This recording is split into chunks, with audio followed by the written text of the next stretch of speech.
Dude, we just went to the Kevin Smith Mooby's pop-up in Austin, Texas. Mooby's is here in Austin. It is. Yeah, it's awesome. Yeah, it was a great. blast. It was a great vibe. I felt like, well, we're back in Austin circa late 90s. Like you really walked into that View Askew universe, as he calls it. But it was good. We got the first universe, right? Yeah. He definitely was the first one that created, like, before the MCU, there was the View Askew universe. Yeah. But it was just a great job. I mean, he was right there with AOL, just, like, discovering what the internet really was. Yeah. And finding his audience, Yeah. right? Yep. We got the swag, right? Yep. We got tons of swag. Yeah. The koozie. You want to dig into the food? Dude, I'm starving. Yeah, let's dig into the Boom. food. Yeah. That's looking good. Let's dig in, man. What did you get? So I got the Hater Taters. Right? Hater tots? Hater Tots. That was it. Hater Taters. Hater Tots. And then I got the cow tipper. All right, I did not get the different. You had the chicken sandwich, right? I got the cock smoker chicken sandwich. Smoker, right? So it was. And I got the onion rings to rule them all. Oh yes, wondering, because did they just walk up and give you the onion rings, right? They just walk. That's all I do. Yeah. Oh wait, I got hater tots. Oh, you got the Hater Tots too? Mm-hmm. What a great idea. So do you remember when the first time you saw Clerks? Oh yeah, because I was totally blown away. Someone recommended it, and I didn't really know what to expect.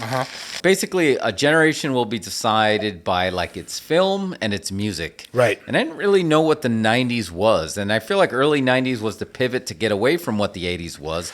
But 90s was, Tarantino, Robert Rodriguez, and Kevin Smith for me. No, Kevin Smith was there. He was like at the forefront of that independent film movement of the 90s. He was. I think movies took a turn into just more of an independent, edgier, more violent, hyper vulgar feel. I guess you could say more realistic. More realistic, yeah. Definitely more grounded. Like a movie about people who just work at a convenience store. I remember hearing that gimmick and I was like, that's a good idea. Yeah. Right? Yeah. But I remember I was in college at the time and seeing the posters for Clerk at the student union. And I was like, oh, this looks cool. And I started looking it up. We missed it at the student union, but we found it on VHS eventually. And that was just one of those tapes you just had that you always threw on. Yeah. How perfect. Because that is a VHS movie if there ever because there was this thing, like I think him and like Quentin Tarantino and maybe a couple others, they had this thing where you would just listen to the dialogue. Yeah. You know what I mean? Like you would kind of just have it in the background and listen to what they would say. And oh, yeah. And it was so fast. And in this documentary I was watching, too, with Joey Lauren Adams, she was just talking about how he was a master of dialogue, where it's just like a lot of the actors would like try to figure out like where to pause and like but you had to like, she's like, no, to like as an actor, you had to fire this off like a machine gun, like rapid fire to get the proper cadence that he was trying to accomplish. Because like, again, it was unheard of to have such like wordy dialogue for these actors, but like Tarantino, and he did that too, and it just worked. Like if you got it and you were just trying to figure out what he was going to accomplish, like you went with it. I just saw you just took a bite of the burger. Oh, have you not been in yet? No, I'm like halfway through it. I'm going in. This right is now. an excellent smoked cock thing. How's the cow tipper? It is, man. Oh, man, I feel the mooing. That's good. I feel that mooing. I remember after Clerks, still internet was young. I remember seeing the ads for Mallrats, and I didn't know anything about this movie coming out. It wasn't like now where months and years in advance that a movie is being made and that's coming out soon. It was just like all of a sudden I saw these ads for Mallrats. I was like, this looks funny. And then it was like Jay and Silent Bob, and I was like, oh, it's those dudes from Clerks. Right. In color. Yeah, in color. Now in color. And that was almost the hook of the movie. Right, to see them in color now, right? Well, just to see Jay and Silent Bob, because I feel like they were the breakout characters of the first movie. Oh, absolutely. And now they get a whole other movie. They did, and it's just like, and now he's working with a budget, right? Mm-hmm. And it's just like, and look, in the beginning, right, he'll admit it, it's just like, technically that movie bombed for its time, but as time goes on, people are appreciating it more. No, they love it. They just put out like an Arrow Blu-ray of it that is awesome. Yeah. So that was the first time. Maybe it was a version of the sophomore slump or whatever. It's just like, but that was 90s when Sharon Doherty, the bad girl of Hollywood, he got her in there, right? And that was supposed to be the draw of getting her in there. And we had young Ben Affleck. Yeah. He got Ben Affleck before everybody was just like, dude, this guy used to be, needs to be a leading man. Yeah, I mean, and he Ben Affleck rocked '90s clothes. I tell you that much. Oh yeah, he did. Like they looked awesome on him. Yeah, he basically. I did not know this. Is like he can take credit for the rise of Ben Affleck before he knows it because He put him over. he did put him over big, Yeah. right? To the point where we would not have Good Will Hunting. They would not have an Oscar if it wasn't for Kevin Smith. Yeah. Right, and I did not know that. So yeah, he was basically the one who put over Ben Affleck and Matt Damon. I didn't know that. It was just basically like, dude, you're a good-looking dude. You're tall. You know, it's just like you have some chops. Like, why aren't you not a leading man? And they didn't really want. I don't even think they wanted Ben Affleck for Mallrats. I feel like they were trying to book somebody else, right? Yeah, maybe. I don't know. And Kevin Smith like went to bat for him. So, and look, it's just like I feel like Kevin Smith is. I mean, Ben Affleck has always been loyal to Kevin Smith because of that. Even though I watched this documentary, he's like he felt bad that he didn't thank him in in his Oscar speech, but he's always went back, just like he's never been like, no, that's not where I got my start. Even though he even said it's like I played a very similar character in Dazed and Confused, but Dazed and Confused, people think of Matthew McConaughey more than they think of Ben Affleck. Absolutely. In that. But now that you think of Ben Affleck in that coming from that Viewisk universe, right?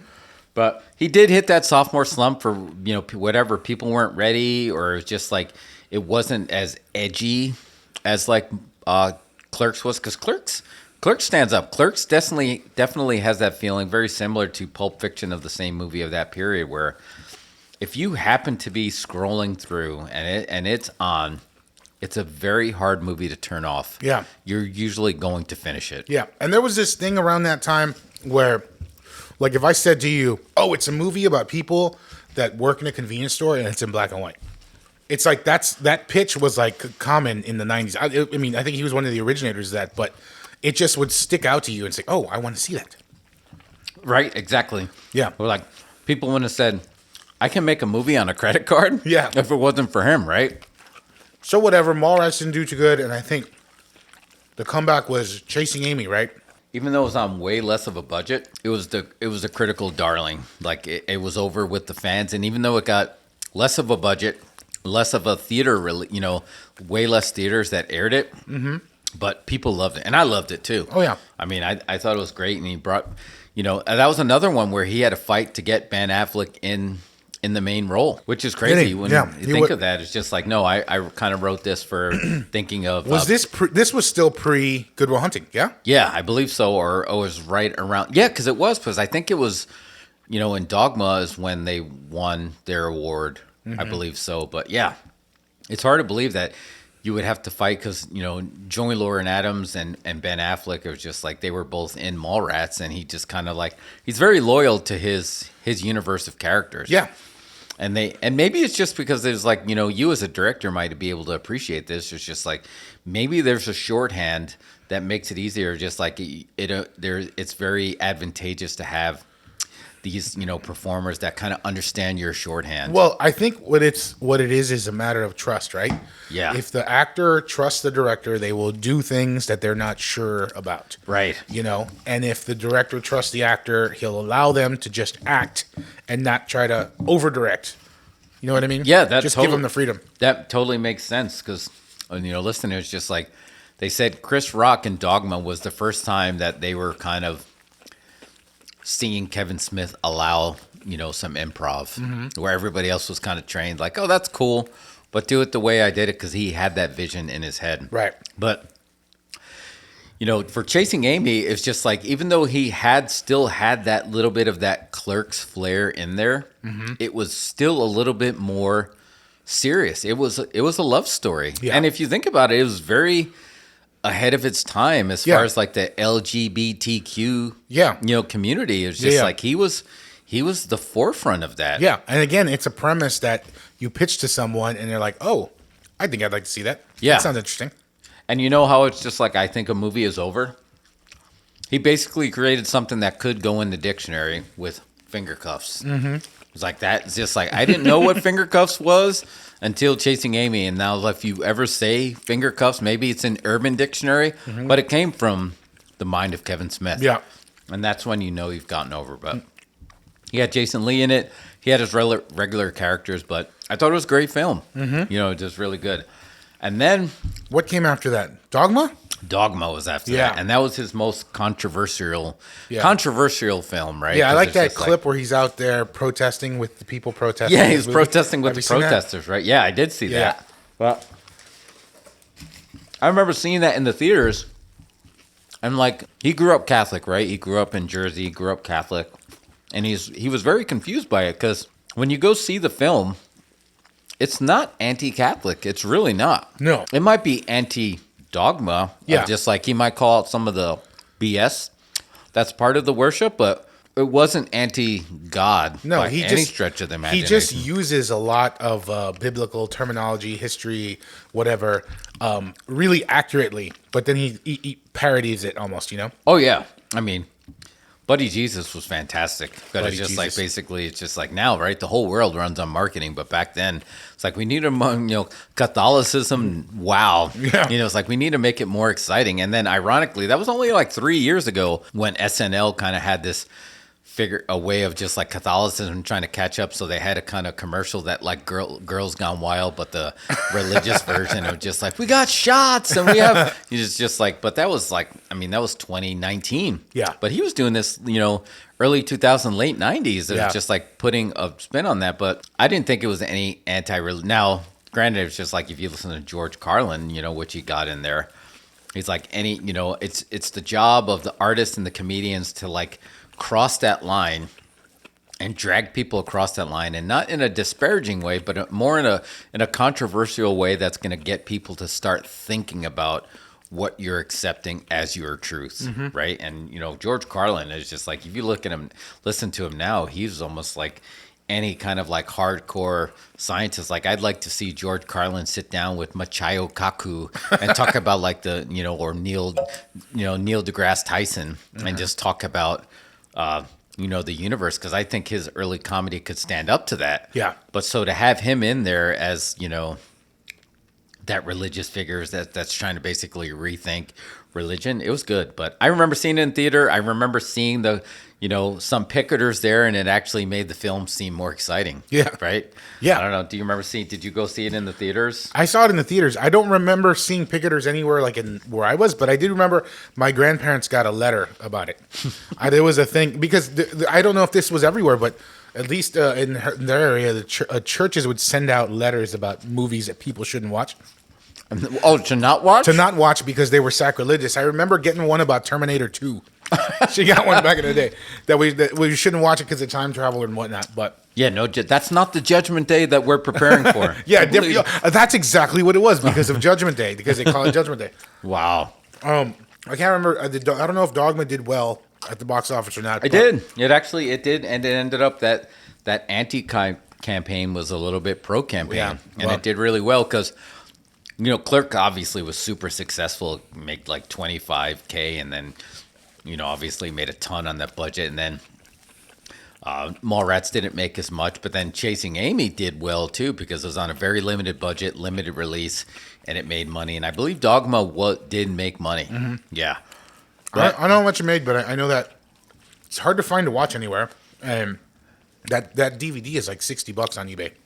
Yeah, I don't know why. It's just like, I don't know if it's a rights thing. Or... I think it has something to do with rights, because those were like Miramax movies, and when all that Harvey Weinstein stuff happened, it kind of lots of rights got screwed up because there was no streaming back then, so those rights were like not in place. I'm not like an expert on it, but I've heard how it works a little bit. Somewhere in there was the Clerks cartoon. I don't know where it came in. Yeah, I don't remember where it landed, honestly, in that thing. But like you were telling me, you rewatched it and it's holding up. It's getting better. Awesome. It is really good. I think it was way ahead of its time. It's got a lot of the things that sitcoms that came after that, and cartoons like Family Guy, 30 Rock, that type of humor. He was doing it first, and like I told you, he did that thing that shows started doing later, where the episode of the show was, we're doing this movie. You know, like Community did Face Off or whatever. They did this. We're doing this movie as the episode, and he has an episode because there's only 6, I think. Yeah, there wasn't a lot. Where they do the movie, and one story they're doing The Last Starfighter, and then they're doing Temple of Doom, Oh, really? crisscrossed. I mean, it's definitely worth checking out. Alec Baldwin is the heel. Really? Yeah. He got Alec Baldwin? They got Alec Baldwin. I don't like. I remember watching it. Like maybe the pilot, Yeah. or something. But no, again, maybe my brain wasn't ready for it yet either. Because I remember watching it and like it, but I don't remember like when it went away and why it went away. It just, I don't remember exactly either. I mean, in retrospect, what I hear is like ABC just didn't dig it. So they just kind of dumped it, whatever, just to, meet their contractual obligations. And then it's just like, it went away. But it would have been fine if it was today, right? Because it would have been on Adult Swim. Yeah. And people would have appreciated it. Yeah. Definitely check it out. If I recommend revisiting that one. Jay and Silent Bob, I heard him compare it to them of the R2-D2 and C-3PO of the Viewisk universe. Yep. Where they're in each story. Yeah. But the next movie in his after Dogma was Jay and Silent Bob Strike Back. They pretty much brought him forward. Right. And I thought it was interesting that he said that the reason he made Jay and Silent Bob was he was going to close the book on the Viewisk universe. Yeah. And he was going to break away from that. Mm-hmm. And this basically, that's why he brought Jay and Silent Bob to the forefront. And it's brought all the characters from all the movies. Yeah. Or the actors, characters, or versions of them to kind of like that love letter to close it on the Jersey. What would be the 5 films? Like not a trilogy, not a quintology. Quintet, right? That was going to be it. The Yeah. 5 films of that Jersey quintet, and that's it. I think, yeah. You know what? I just realized something. Like when you said he closed the book, I realized that that at the end of the film, and Last Morset literally closes the book on VSQ, Yeah. right? Oh, God, right. But that's after the credits. So I wonder, did Kevin Smith create the post-credit sequence as well? I think he did. You're right. I my didn't God. realize that. We need to tag him in this or whatever, because I'm pretty sure that Kevin Smith, now as I think about it, might have created the post-credit sequence in a shared universe. Oh my God, I think you're right. Again, that same documentary I was watching, and it was just like, he's like, well, technically, I had her close the book, but there was a bookmark, and if you look at it, there was like 50 pages after that. So even though she closed the book, there was a lot more to say. Right, there's always like an epilogue. Yeah. And then like the footnotes. Yeah, exactly. And he basically said Dogma had so much controversy that he leaned in the other direction and made this very slapsticky, like very like absurdist comedy. Mm-hmm. And I think it kind of showed that it was just like, look, because I mean even Mallrats to a sense, but for sure 100% Clerks, Chasing Amy, and Dogma. I mean, I love those films. They were rooted in very deep thoughts. These weren't very frothy, light thoughts. He was getting deep in all of these films. So, like, that was the only one that he just kind of like, we're just going to tip the hat, and it felt very frothy. Yeah. So, but it was still good. But he was basically trying to put that behind him. Yeah. And I think it did okay, like box office wise, because I think at this point, for my audience, we don't need a whole ton of money to make these films. Make them on a smaller budget. But I mean, again, he's still got like Chris Rock Yeah. and George Carlin. Yeah. I mean, that's like especially for that time, those were big name actors, Yeah. right? Yeah, definitely. Killer cast in that. And then I guess that Last Bite. Last Bite. I mean, I didn't even RP. acknowledge. I finished my cock smoker. It's excellent. Yeah, it was great. Movies comes to your town, go and get the cock smoker. Yeah, it was good. Tell your Go parents. get your cock smoked. Tell your parents you want a cock smoker.